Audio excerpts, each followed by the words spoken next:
역사 속의 사라. 국왕의 딸에서 매국노의 아내가 된 레오노라 크리스티나 울필트. 레오노라 크리스티나 울펠트는 덴마크의 크리스티안 4세와 키어스텐 뭉크의 셋째 딸로 태어났는데, 키어스텐 뭉크는 귀족 출신이라 아마도 귀천상혼 형태로 결혼을 인정받은 것 같습니다. 레오노라는 다른 자매들처럼 외할머니의 손에 컸지만 6살 때 코펜하겐으로 와서 이후 부모와 함께 살아 어린 시절 이복 오빠인 프레데릭 3세를 매우 잘 알았으며 친하게 지냈다고 합니다. 레오노라 크리스티나는 아버지가 예뻐한 딸이라고 알려졌는데, 가장 예뻐한 딸인 그녀의 언니인 안나 크리스티나가 죽자 빈자리를 레오노라가 대신했다고 합니다. 게다가 레오노라는 음악과 예술에 재능이 있었으며 이것은 아버지를 기쁘게 했는데, 어머니 키어스텐이 간통으로 유폐당했을 무렵에도 레오노라는 아버지의 사랑을 그대로 받았다고 합니다. 크리스티안 4세는 자신의 자녀들을 덴마크 유력자들과 결혼시켰는데, 레오노라도 덴마크 귀족이자 유력 정치가였던 코르피츠 울펠트 백작과 결혼을 합니다. 레오노라가 9살 때 그와 약혼했으며 15살 때인 1636년 38살의 백작과 결혼하는데, 정략 결혼으로 크리스티안 4세는 유력 신하들이 왕가에 협력하게 하기 위해 딸들을 결혼시킨 것이었습니다. 당시 덴마크는 부자 간의 왕위 계승을 하고 있었지만 공식적으로는 의회가 국왕을 선출하는 형태라서 유력 귀족들의 반발은 왕가의 존속에 지장을 줄 수 있어 딸들을 결혼시킨 것입니다.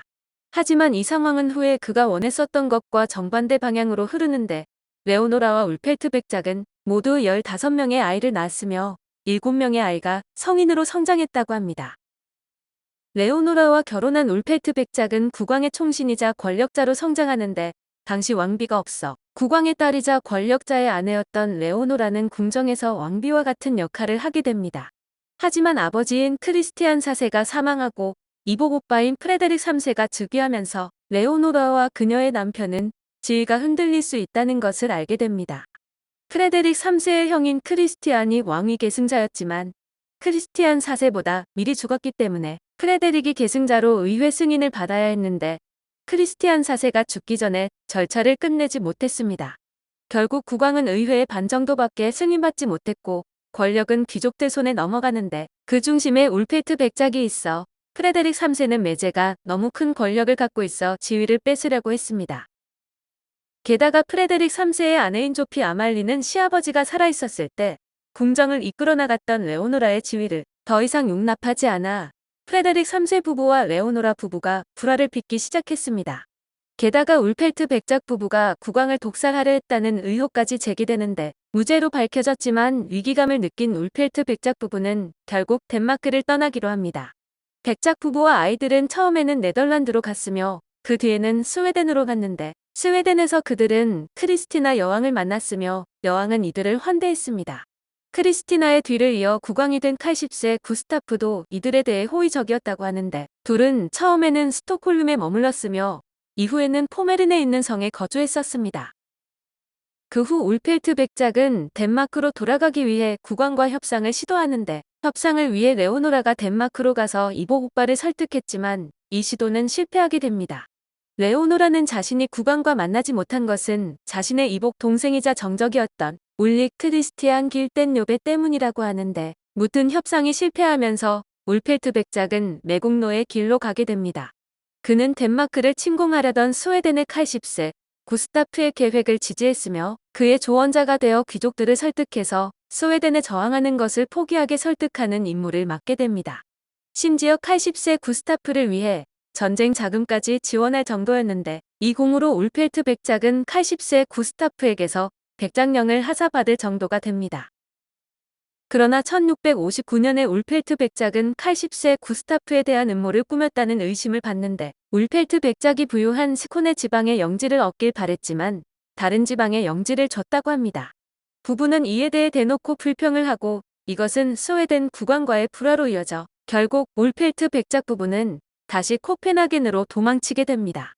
덴마크로 돌아간 울펠트 백작 부부는 프레데릭 3세에 의해서 성에 감금당하는데, 프레데릭 3세는 귀족들의 권한을 축소하려 했던 바 핵심 인물 중 하나인 울펠트 백작은 좋은 본보기였습니다.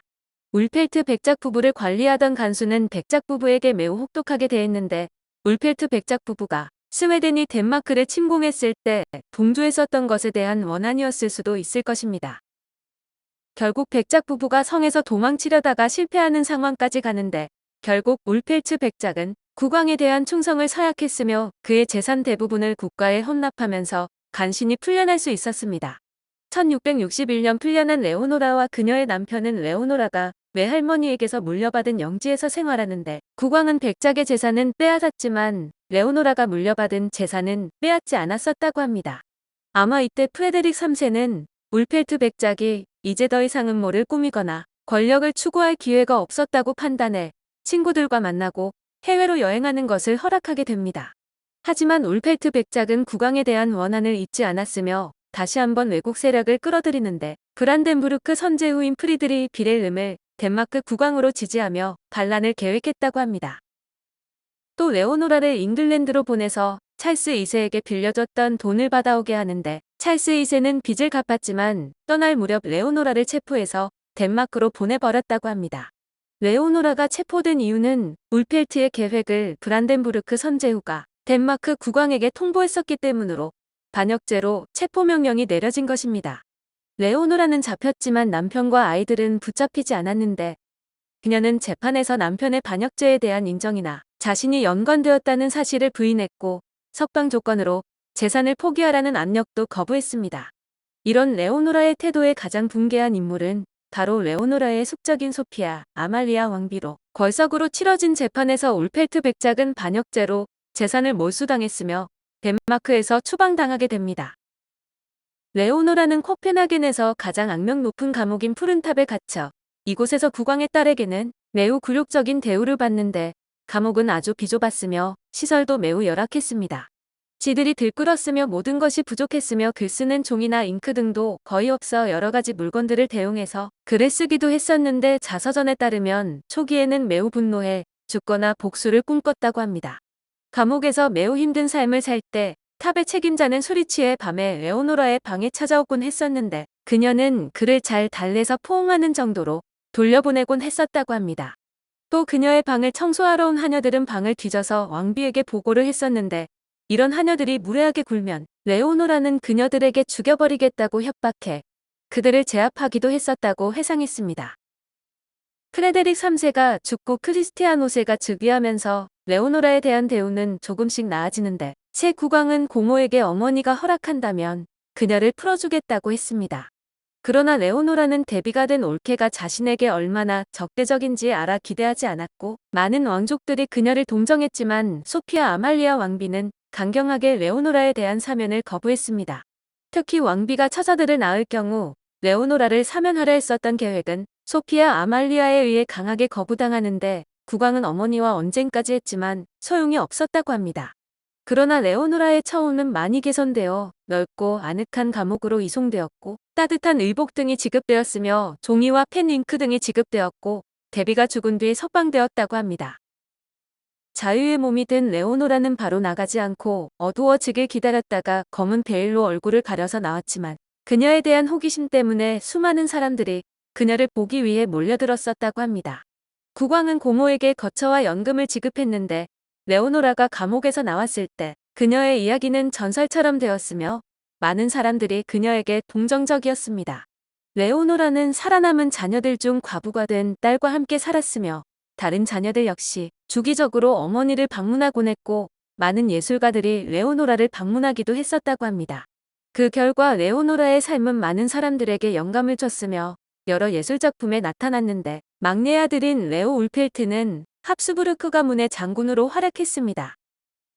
그는 오스트리아 헝가리 귀족이었던 진첸도르프 백작 가문 출신의 여성과 결혼했고 그의 후손들도 독일 등의 유력 가문과 통혼해 나중에 유럽의 왕가들과 연결이 됩니다. 오늘 역사 속의 사랑은 국왕의 딸에서 매국노의 아내가 된 레오노라 크리스티나 울펠트였습니다.